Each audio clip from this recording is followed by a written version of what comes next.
Look, Bumble knows you're exhausted by dating. All the must not take yourself too seriously and 6'1" since that matters. And what do I even say other than hey? Well, that's why they're introducing an all-new Bumble with exciting features to make compatibility easier, starting the chat better, and dating safer. They've changed, so you don't have to. Download the new Bumble now. You were listening to a Pleasure podcast. For more from our Sex Podcast Collective, visit pleasurepodcasts.com. Welcome back to Private Parts Unknown, a podcast about love and sexuality around the world. I'm Courtney Kosak, and today we are wrapping up our special month of Pride programming with an episode that has it all, privates. We have queerness, we have non-binary gender identity, we have asexuality, we have polyamory. I'm telling you, we literally have it all. And with none other than amazing author and member of the literary community, Alberto. I actually met Alex through Chloe Caldwell, who has been a longtime writing mentor of mine. Chloe was actually on the podcast a couple years ago when her book came out, The Red Zone. And now we have Alex on the podcast to celebrate their new book coming out. Alex wrote a book called Entwined, Essays on Polyamory and Creating Home. It is such a good book. And Alex also narrates the audiobook, which is a very special listening experience. I highly recommend both, actually. I was alternating between the two.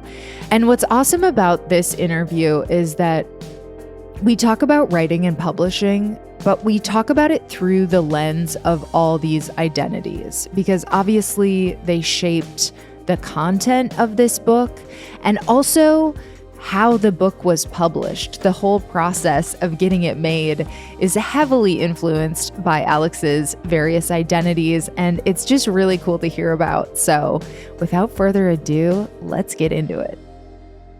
Hi, my name is Alberto. I'm the author of Entwined, Essays on Polyamory and Creating Home, which I published through Quilted Press, a collective of independent authors that I co-founded. When did you first identify as a writer? So I identified as a storyteller before I identified as a writer. French is my first language, and I was trying to write in English, and I felt confident in oral storytelling, but not in writing. So that label grew more like maybe 5 years ago even. And how long were you a storyteller? I'm not doing it actively, but I might do it again. But maybe, 5 years. I started with a solo play, kind of like a hybrid of a play and a storytelling show. I love that. I was an actor first too. Yeah, I knew that. I thought you still did. I saw you still did acting, I thought.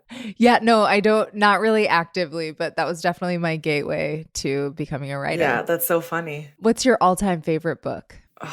I always say don't ask a polyamorous writer to pick one favorite book.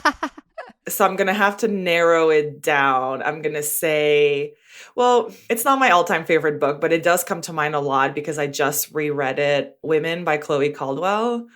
This sort of Classic. Very toxic lesbian affair in a very short novella. And there's this new person that I'm dating and I read to her as we fall asleep.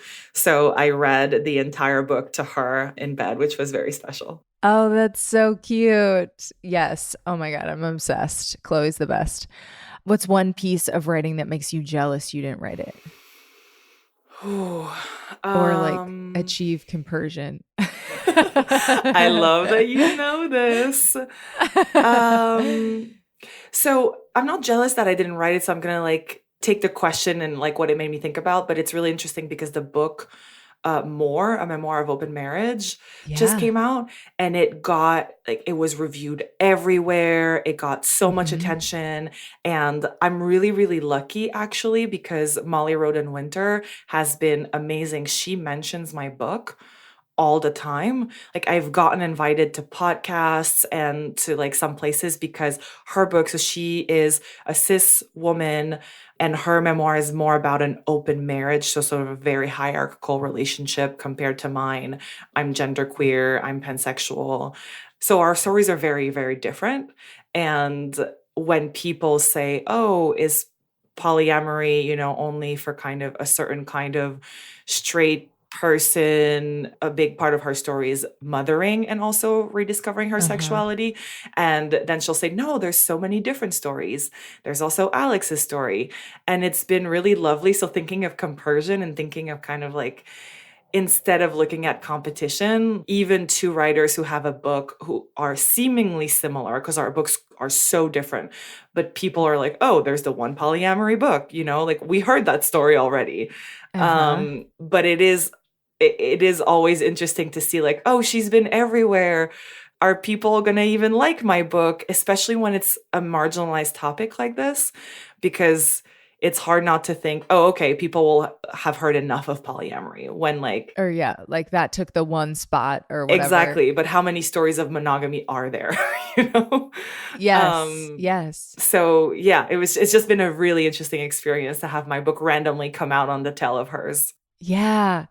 I love that you were able, she's been awesome about mentioning you and stuff because I thought of your book when I saw the press Yeah. that she was getting. I was like, oh, that's interesting. Alex also has, Yeah. this similar book coming out. And that's great that she's been supportive. Yeah, it's also funny because she was saying, I think that my situation, because she's a mom, she lives in Park Slope in Brooklyn, and she's like, I Mhm. could be anybody's neighbor.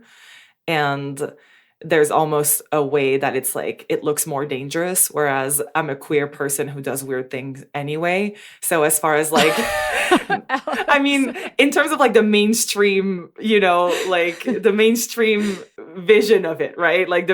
But at the same time, I've gotten so many reviews from queer people who are like, oh my God, like I've never seen myself represented that Yes. way. And that's just to say, like, I don't know, we need 500 more books about polyamory. Agreed. Yeah, for sure. Okay, so let's tee up Entwined. Define the premise. So, Entwine is a collection of essays that together tell my 10-year journey questioning relationships and exploring non monogamy. And the subtitle is Essays on Polyamory and Creating Home. And creating home is a really important theme in my book. Finding what kind of family I wanted. A lot of people think of polyamory as, oh, I have a partner and I might have sex on the side. People who are not familiar with polyamory think it's all about orgies. Whereas for me, it really became a way to build family in a way that I didn't even know existed. And it's kind of my search for that, trying to build multiple relationships. But home is also finding home in my body. I do talk a little bit about my gender queerness in the book and what that journey was like. It's your first book, right? Yes. And I'm curious how far along on your poly journey were you when you were like, oh, I got to write about this shit? Or was it immediate? So I always knew I wanted to write about it, but I didn't think I could write a book. Part of it is like I said, my native language is French, and I was living in New York. I wanted to tell that story in English. And actually, most of my self discovery process happened in English. So, in that way, English is my first language in terms of polyamory and my queerness. You have an awesome essay about that, actually. Yes, queer en français. Um, so I went to open mics and I was just telling 5 to 7 minute snippets of story. And back then, it was a lot of sexual exploration because I was at the very beginning. I moved to New York from Montreal, and I just knew monogamy didn't work for me, but I had no idea how to do anything else. And I was single, and so I was meeting couples, I was meeting people who were cheating because that's what they thought they could do when I said I wanted non-monogamy. So it took me quite a while to figure out where to land. And so I documented a lot, but it became more intensive as I built more serious relationships. And the two main partners who are featured in my books, one of them is also a writer, but we would often record audio conversations when we had relationship check-ins. if we experience something in daily life, sometimes I would think about it and have a note on my phone and just write down things that happen. Sometimes they would say, hey, write this down. This could go in the book. So That's a good documenting, partner. yeah, oh yeah, for sure. Documenting has been part of my routine for a long time. Back then, it was in my first, I don't know, 4 years, let's say, of my journey. So it was the part when I was going to sex clubs, going on a ton of dates, trying to figure out what my orientation was. I didn't feel gay enough. I didn't feel straight enough. So there was a lot. My show was very much kind of like figuring out what I want. And at the end of the show, it ended when I met Dawn, who I'm still with today. We've been together about 9 years. And it didn't show much of that relationship. It was just finally someone gets what I'm looking for, and we're embarking on this journey together. And so my show was structured where each story was a different lover, basically. And I had slides and statistics about them because that's how my brain works. Oh my God, Yeah. that's Like how many I was still in touch with, how many, I don't know, I forget all the stats that I had. Oh, how many I would recommend to a friend. That was a fun one. So basically later on, once I wanted to start writing the book, the gap that I wasn't seeing anywhere, because that story that I told, I did see it in some places. It could still be told more, but the sort of initial, oh, I would like some freedom, that typical story is usually a couple opening up, but still, I did land in a hierarchical relationship with Dawn for a while because that's kind of what you see around. That's the programming that's in you. But what I wanted to see was people in multiple long-term polyamorous relationships, people building family, and also where sex, the past 5 years, sex has become such a smaller part of my life, and it's not at all a driver of my polyamory. And that's what I wanted to write. So I ended up kind of writing a totally different book. Like there's a tiny bit of overlap in terms of the background, and it's also such a different medium that the storytelling itself is completely different.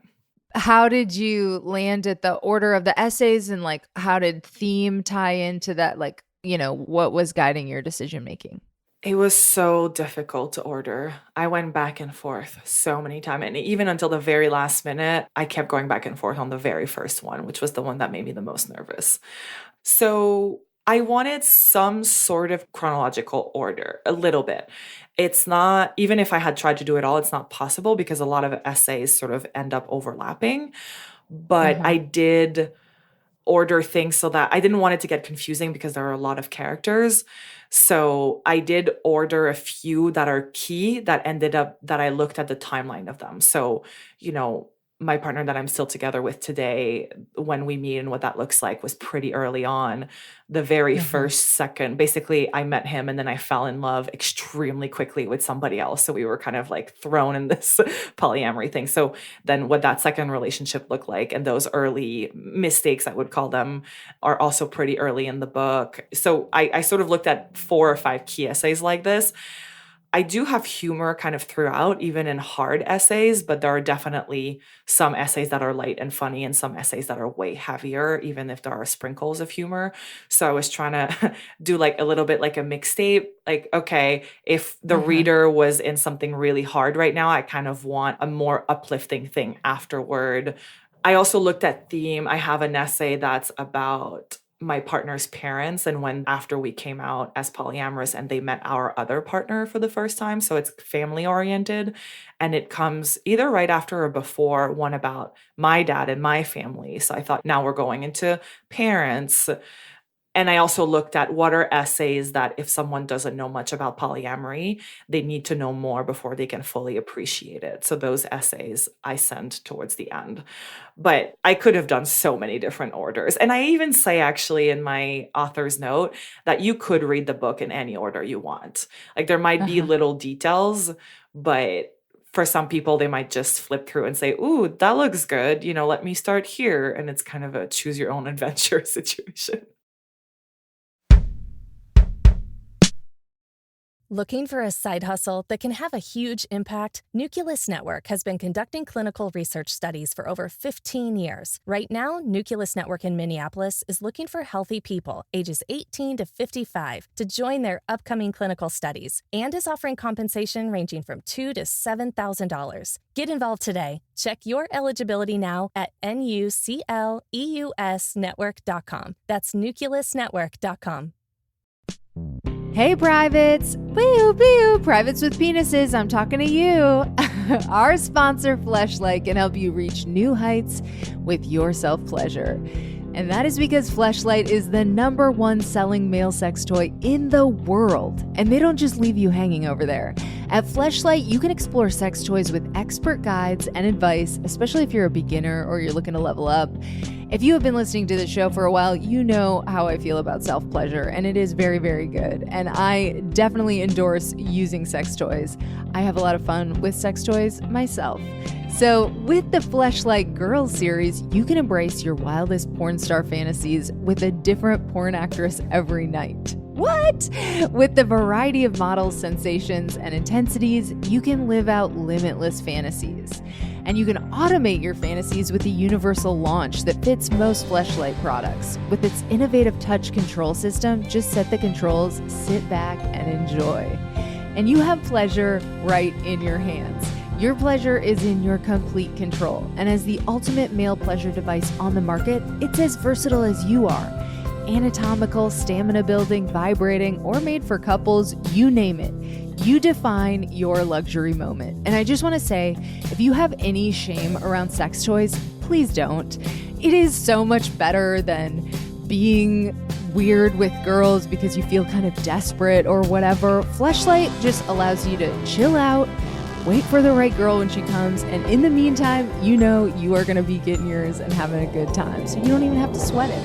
And right now, Fleshlight is offering Private Parts Unknown listeners 10% off your order with our code PRIVATE10. So you just go to ppupod.com. That's the website, ppupod.com. You click Fleshlight and you use the promo code PRIVATE10 to get 10% off your delicious new device. Again, that is ppupod.com and enter code PRIVATE10. And it really helps support the show. It helps support yourself and your own sex drive. So go ahead and use the link in the episode description. We can all be horny together. We can keep this podcast going. So get yourself a Fleshlight and get yourself off. So by the end of the book, this is so interesting, is that, you know, it's all about the sexual exploration. And then you get to the end and it's like, that's not even as much a part of the story as you might think. I mean, to me, I was like, oh, perfect sequel. So I guess that's my question. Is that the next book? And then tell us a little bit about how, you know, you went through the poly journey and where you ended up. Yeah. So at first I was just so hungry for exploration, right? Like part of it was also as someone who was socialized as a woman, there's a lot of shame. And that's a lot of what my show was about back then, kind of just like removing shame and showing that you can be empowered and you can explore things. So even if I knew I didn't want necessarily just sex for sex, it was definitely a big driver. And for me, polyamory was a way for me to be free and for my partners individually to be free. I understood that need.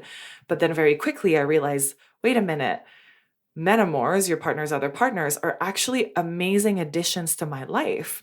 They are someone that I can share, somebody else who knows and loves my partner in a similar way that I do, and sharing that feeling just felt really special.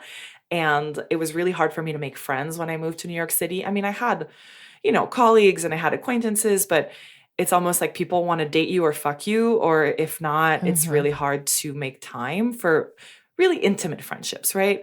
And metamors kind of became a shortcut to that because it adds that extra social fabric and you're already intimately linked and invested in getting to know each other if that's how you do polyamory, which is how I do it.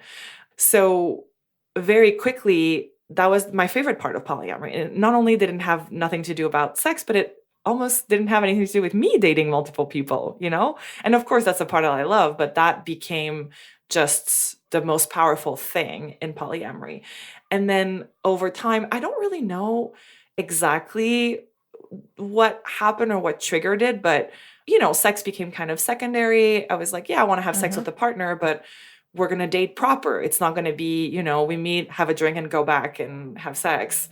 And then eventually just my libido just went way, way down. And part of that might be I really started opening the gender box, as I call it, this sort of black box that I knew was inside of me that I was repressing and ignoring, and taking in antidepressants, which are amazing, have made my life so much better. But I think that can also have an influence. And I just started to, even with my existing partner, wanting to have very, very little sex. And then I was ashamed of that, which is so fucked up because at first I was ashamed for having too much sex. Then I was ashamed for not having enough. And I was questioning, what does it mean in my relationships? Does it mean that my relationship is no longer good or healthy? It's kind of this thing that people are told they have to fix. But all the other aspects of my relationships were amazing. We were super happy and created so many other ways to be intimate. Like sometimes we would just lay in bed naked and cuddle, and that's kind of what I wanted. And like sexuality doesn't have to be, you can have sensuality without necessarily having sexuality as a goal. And also that sort of very clear line that we put in as to what sex is and what is not. It's very heteronormative. It's very, and I just didn't relate in that same way. And once you do that, then you start looking at friendships and other kinds of love that you have with people. And because people use sex as the defining line often between a romantic partner and a friend, then it led me to question what even is a partner? What is romantic love? And there are plenty of people who are either asexual or demisexual, and you can have romantic love and amazing life partnerships, even if sex is not in the equation. So that's something that I explore a little bit in the book, because it's almost like polyamory for me became a bigger lens with which I can look at my life and my relationships. I was talking about Chloe Caldwell earlier. We call each other creative partners, and we have this, I kind of joked one time and I was like, I want you to be my creative wife. And she was like, oh my God, I love it. And it's just kind of looking at each relationship individually and saying, what do we want? What are the things that we want to share? And a big shift is how you prioritize these relationships. So mononormative culture really wants you to have the one romantic partner who's supposed to also be your best friend, also be your co-parent, also be the person you share finances with. Sometimes people even have businesses together, and that person is supposed to do everything. And the friendships, even if you don't realize it, they kind of take a back seat. The amount of time that you spend on them, or the expectation if you're romantic partner wants, I don't know, you to spend Christmas with them, and your friend would like you to spend Christmas with them. Of course, you're going to go with your romantic partner. There's just all these things. Right. And that's where things really shifted for me. Yeah. It seems like it's almost like a life philosophy for you, because it's also how you approach the book. I guess, tell us how your book is poly. Oh, yeah. So with the exploration in essay form, it's a halfway joke. Like, it's a joke, but it's also kind of serious that when I wanted to write something, the story or the theme or something, I would, instead of saying, okay, it has to be in an essay that is, maybe chronological, or maybe if I'm real fancy, it's going to be a braided essay. I just started to look at it being, okay, how does this story wants to be told? What is the best way for this story to be told? And that's what I do with relationships. If I meet someone and we have a bond, really trying to start at it with a blank slate and really removing every expectation, which is really difficult because we see them everywhere. Let's say with a romantic partner, do we sleep in the same bed? Do we live together? Do we share finances? Do we spend holidays together? How often do we communicate? Just every single aspect of a relationship, and make it a very creative design, and hopefully co-create that with someone. And that's how I approach the book. So essays are really different, and I experience with form in my relationships, and therefore I experience with form in my book. And then when it came to publishing the book, the same thing sort of happened to me. I was seeing, okay, big five, you need an agent, you need to query. I was hearing all these stories about how long it takes, some stories of people having issues with their agents, blah, blah, blah. And then there's small presses, indie presses, and a lot of them are amazing. I really like them. I was looking at, I did not write a book to make money, let's be clear. But I had invested so much time in it. I had paid for classes. I had paid. So I was asking all my friends who had published, like, what's in your contract? What does it look like? What are your rights? I'm interested in maybe doing a screenplay, adapting some of my stuff to the screen, or even to an audio only kind of audio drama thing, more than just an audiobook that's being read. And many people didn't know, or, so I looked at these options. And then there was self-publishing, which really has a bad reputation in our literary circles, in the creative nonfiction or literary fiction world. But I was listening to all of these podcasters who have indie author businesses. Usually they do genre fiction, or they do like thriller, mystery, romance, or they do sort of traditional nonfiction, not narrative nonfiction. And some of them made a really good living. And I looked at those three options and I said, okay, why couldn't I self-publish, but do it with other authors and kind of run it like a small press? I'm not seeing that option. Can I make that option? And that's what I tried to experiment with for this book. How can listeners connect with you on the internet? So you can find me at alexalberto.com. I should have events. You can also sign up for an excerpt from my book. You can buy my book there, which is the best way to support an author directly. You can find me on Instagram at @AlexAlberto and TikTok with the same handle. And entwinedmag.com is the Substack that is soon to be. And then I do coaching for writers, kind of one-on-one personalized support, as well as retreats with Chloe Caldwell at scrappyliterary.com.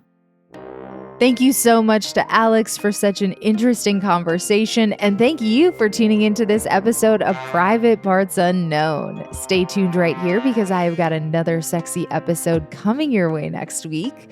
For the latest episodes, look down and make sure you're following us on your favorite podcast player now. If you're on Spotify, it's like a follow and a bell button. And if you're on most other platforms, it's like a follow or a subscribe button. To stay in touch between episodes, follow me at Courtney Kosak, that is Kocaak, on Instagram and Twitter. And follow the show at Private Parts Unknown on Instagram and at Private Parts Un on Twitter.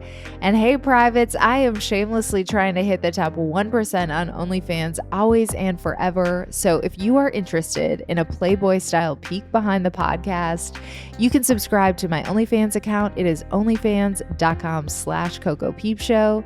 It is a very horny way to help support the show, and I so appreciate all my horn dogs. So if you are interested, join us over on onlyfans.com/CocoPeepShow. And of course, subscribe to our newsletter. It is privatepartsunknown.substack.com. There is a link for that in the episode description. And I actually just published a new article, so check that out. And subscribe to the Private Parts Unknown YouTube channel for the video version of a bunch of episodes. The audio versions also automatically update now over on YouTube, so you can listen to the podcast on YouTube now too. It is youtube.com/privatepartsunknown. Again, youtube.com/privatepartsunknown. And check out my other podcasts for more of my audio creations. I have The Bleeders about book writing and publishing, and Podcast Bestie, which is a best friend to podcasters trying to grow and monetize their shows. And hey, if you are a writer, I have got the most incredible writing intensive, the writing intensive I actually wanted to see in the world, which is why I created it, coming up in July. It is called Midsummer Pitch Party. It is just going to be jam-packed with prompts and publication targets and writing exercises, and you're going to get feedback on some of your writing, and the goal is that you're going to land some new bylines by the end of July. So if you are looking to take your writing to the next level, the Midsummer Pitch Party is for you. You can get all the information over on my website. It is Courtney Kosak, again, KOCAK.com/teaching. CourtneyKosak.com/teaching. And for all of my privates, I am offering $100 off with the code PRIVATE. So I would love to have some of my privates attend the workshop. And again, you get $100 off with the code PRIVATE. Shout out to Amy Rausch for the bomb-ass theme music. For more info about Amy and her music, check out amyrausch.com. That is Amy, RAASCH.com. This episode was mixed by my beloved audio guy, Michael Castaneda of Plastic Audio. And after enjoying this content, could we ask you for a quick favor? Just go to ratethispodcast.com/private and give us a 5-star rating and review. We actually are working on some rating and review goals right now. We are trying to get to 290 ratings on Apple Podcasts. We are currently at 287, and we are trying to get to 150 ratings on Spotify. We are currently at 146. So you can help us reach these goals. We just need a few more people to rate, and we would love a new review, which I will read on the air. So if you are listening on Spotify, you can actually go to our page, click the little 3 dots, that little hamburger sign, and then click rate show and give us those 5 stars, baby. And then if you are listening on Apple Podcasts, we would love your 5-star rating and review. You can do that from anywhere by going to ratethispodcast.com/private. And there is a new way you can help support the show. We are now on the Fountain app. So if you are listening on Fountain or another V4V platform and you get value from this show, you can support us by sending a boostagram. And you can even send a comment along with your boost. And I have to say, those are my favorite messages to get because they come with a little bit of Bitcoin. Thank you so much for sticking with me until the end. Until next time, stay curious and keep exploring. Love you, privates.